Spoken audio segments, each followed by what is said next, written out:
एक बार एक पहले समय ऐसे ही होता था कि भाई तुम्हारे लड़के के लिए लड़की देख दी है। कौन देखता था? या तो ब्राह्मण या कोई नाई। और होता क्या था? विवाह हो जाता था, पूरी जिंदगी चलता था। आज पिता देख रहा है, भाई देख रहा है, यहां तक कि जिसकी शादी है वही पसंद कर रहा है, बाद में तलाक हो रहा है। सोचो वो सही थे कि या ये लोग सही है? उनको जिंदगी का ज्ञान था, व्यवहारिक ज्ञान था, इनको व्यवहारिक ज्ञान है ही नहीं, इसलिए समस्या हो रही है।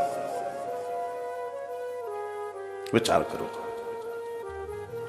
तो दर्शन में जो बता रहा हूं उस समय कि एक बार ऐसे हुआ तो एक व्यक्ति का विवाह तय हो गया, सत्य घटना है। जब उसका विवाह हुआ तो उसने देखा कि जिससे विवाह हुआ है वो युवती सांवली नहीं है, काली है। एक होता सांवलापन, एक होता कालापन। और वो कर्पूर गौरम था, बिल्कुल भक्क श्वेत था वो। अब हर किसी के जीवन की अपनी कामनाएं होती हैं, मुझे ऐसा पति मिले, मुझे ऐसी पत्नी मिले, सबका होता ही है, जीवन है तो हो गई। अब उसके मन में जैसा वो था वैसी समाई हुई थी कि वैसी ही मिलेगी कोई। दूर देश में, दूर नगर में नौकरी करता था, विवाह आदि हो गया, जय जय रखो, चला गया अपने नौकरी पर। अब बेचारी ससुराल में रहती, सास ससुर की खूब सेवा करती है। उसने सेवा कर करके सबका हृदय जीत लिया, इतनी सेवा करने में निपुण थी वो। जब वो लौट कर आए तो दुनिया भर के लोग, पड़ोसी भी उसकी तारीफ कर रहे हैं, और वो बड़ा चिढ़े, खूब चिढ़े वो। समय बीतने लगा। एक बार जबरदस्ती उसके माता पिता ने उसको कहा, भाई अब तू रख अपनी पत्नी को, हम नहीं रखेंगे, ले जा। ले गया, मजबूरी, क्या करें। आज की तरह नहीं है, पहले पिताजी ने अगर अंदर से भी आवाज लगा दी तो बाहर व्यक्ति बैठा है ना तो वो खड़ा हो जाएगा। आज भी देखिए कुछ चीजें अंदर बस जाती हैं। आज भी फोन पे माताजी से बात हो तो कैसे हो जाएगी, लेकिन अगर पिताजी से बात होती है ना तो जहां बैठे होते हैं वहां खड़े हो जाते हैं, चाहे कितनी दूर हो फोन पे। आज भी ऐसा है, एकाएक कैसा हो जाता है। क्यों? क्योंकि वो चीज दिमाग में बैठी हुई है। कई बार ये, अरे ये क्या हुआ, होता है। तो माताजी पिताजी ने बोल दिया, हाँ चलो ठीक है। अब वो ले गया, लेकिन साहब वो उसके हाथ का खाना नहीं खाता था। सुबह जल्दी निकल जाता, बाहर खाना खाता, नौकरी पे जाता, शाम को खा के आता। इतनी नापसंद थी उसको वो, लेकिन वो अपने कर्म में लगी रही।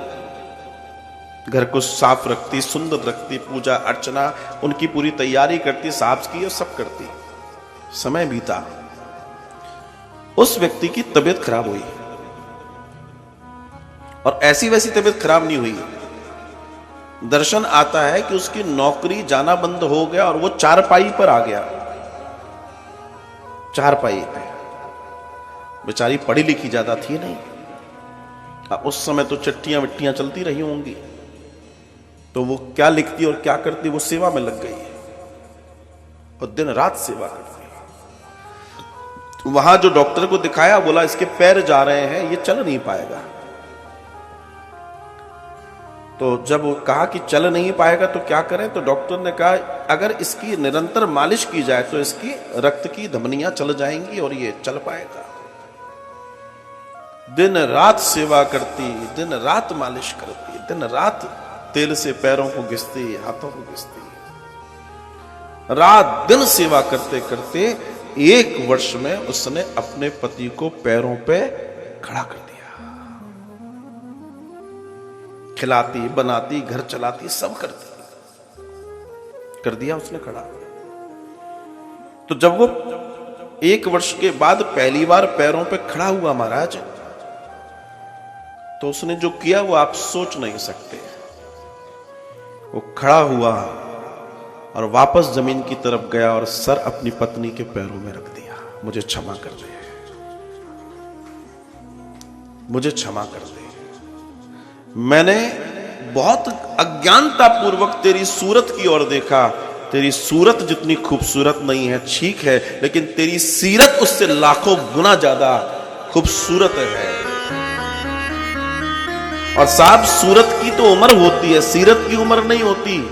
सीरत याद की जाती है। अपनी सीरत ऐसी बनाइए कि दुनिया आपके आगे झुके। वो अभी जो हम सुन रहे थे उसमें क्या था? झुक के झुका के रखिए। पहले झुकाना नहीं आया, पहले झुकना आया। सबसे नजुरिया। अपने आप को छोटा बना के रखना बेटा, तू बड़ी हो जाएगी। पहले माँ ये सिखाती थी, अब तो कुछ और ही सिखाती है।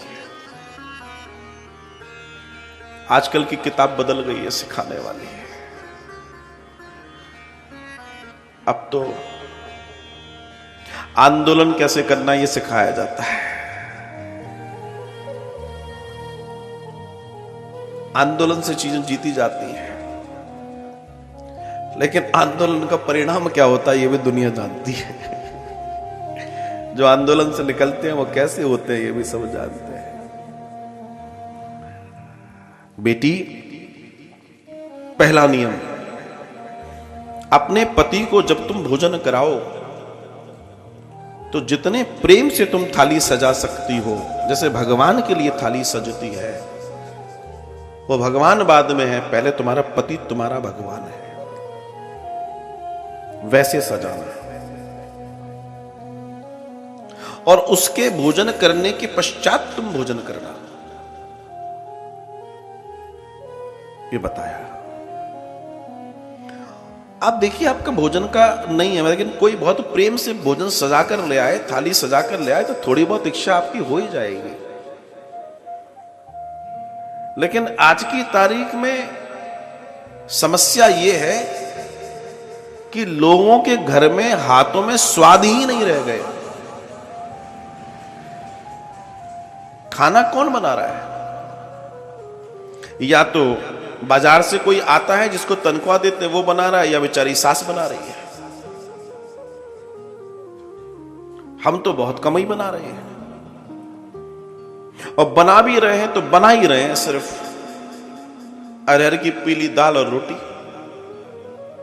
कभी कभी हरी सब्जी भी आ जाती है उसमें, या कभी हो गया तो पकौड़े वाली कड़ी बन जाएगी, और एक दो डिश और सोच लो, उसके बाद तो कहानी खत्म हो जाती है। मैं कुछ कहना चाहता हूं यहां, मैं ये कहना चाहता हूं कि अगर आपके अंदर ये पाक कला नहीं है, पुराने समय की कहावत है कि पति के दिल तक पहुंचना है तो पहले उसके पेट तक पहुंच जाओ, उसके पेट को जीत लो, कहते हैं लोग। पर इसमें दर्शन अगर देखो तो बहुत सुंदर है।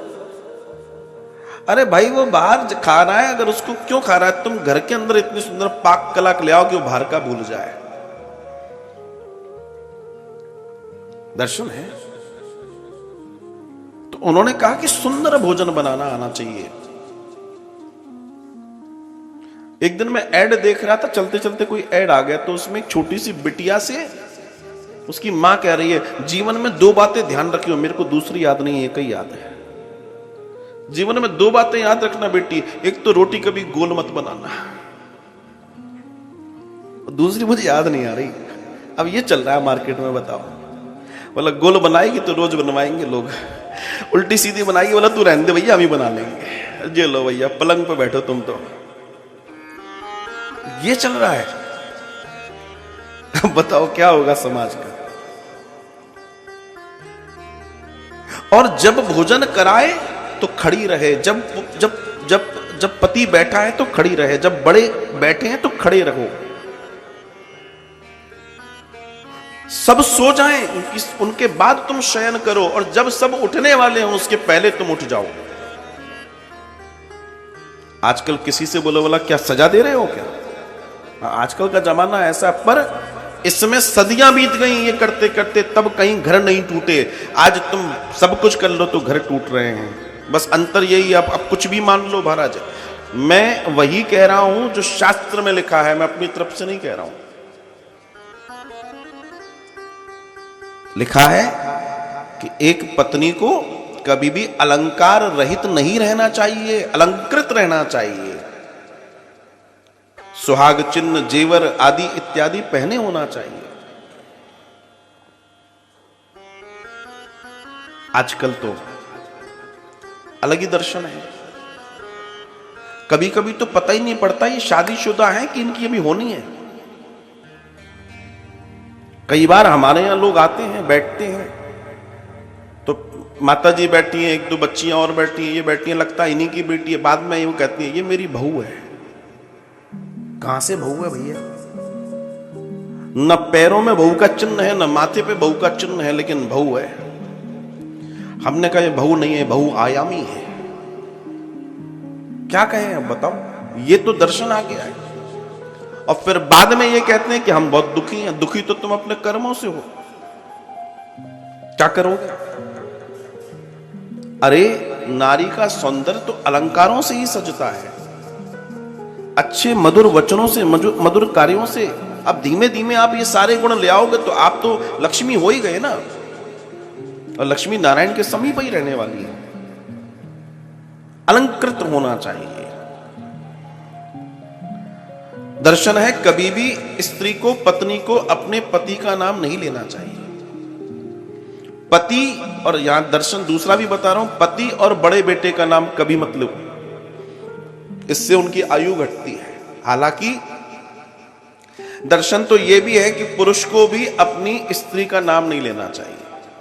पहले, बहुत पहले के समय में लोग अपनी पत्नी का भी नाम नहीं लेते थे, भाग्यवान आदि इत्यादि शब्दों का उपयोग करते थे। और मुझे बड़ा अच्छा लगता है, भाग्यवान बोलते थे। अब कोई भी वान हो, बोलते बोलते भाग्यवान तो हो ही जाएगी। अरे एक चीज को जितनी बार बोलोगे वो तो सिद्ध हो ही जाएगा महाराज, इसमें हंसने वाली कौन सी बात है? बोला करो। सुबह सुबह श्रीमान जी सो रहे, लोटा लेके जाओ, पति परमेश्वराय नमो नमः। उसके बाद जो होगा वो आप झेलना।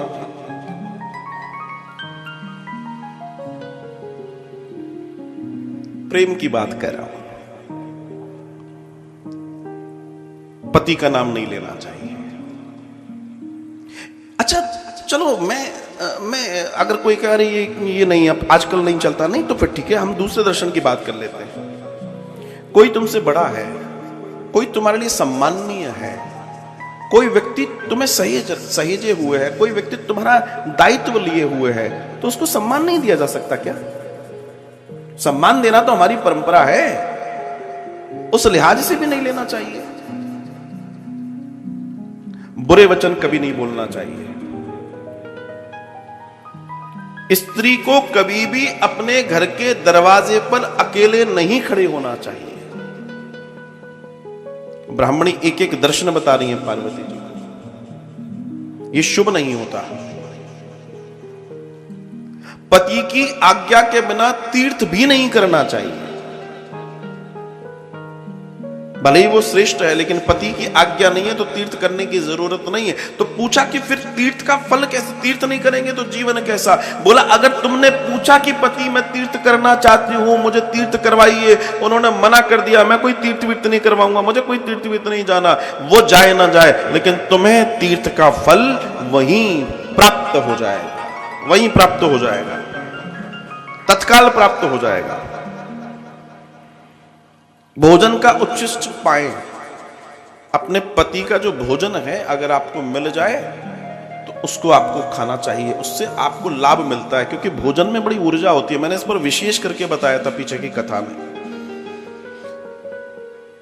अगर जीवन में कुछ कर सको तो एक काम और करना, आपके जो भोजन के बर्तन हैं वो एक ही होने चाहिए। आपका उन बर्तनों, जिन चीजों को हम निरंतर सदा सदा यूज करते हैं, उपयोग करते हैं, उनसे हमारा ऋणानुबंध हो जाता है, वो हमारे लिए लाभप्रद हो जाते हैं, वो हमारे लिए ऊर्जा के स्रोत बन जाते हैं। ध्यान रखना। इसलिए मैं कई बार कहता हूं आसन, वासन और अनुशासन, ये तीन चीजें अपनी हैं, जीवन में आनंद है, इसका ध्यान रखना जीवन में। दर्शन है ये।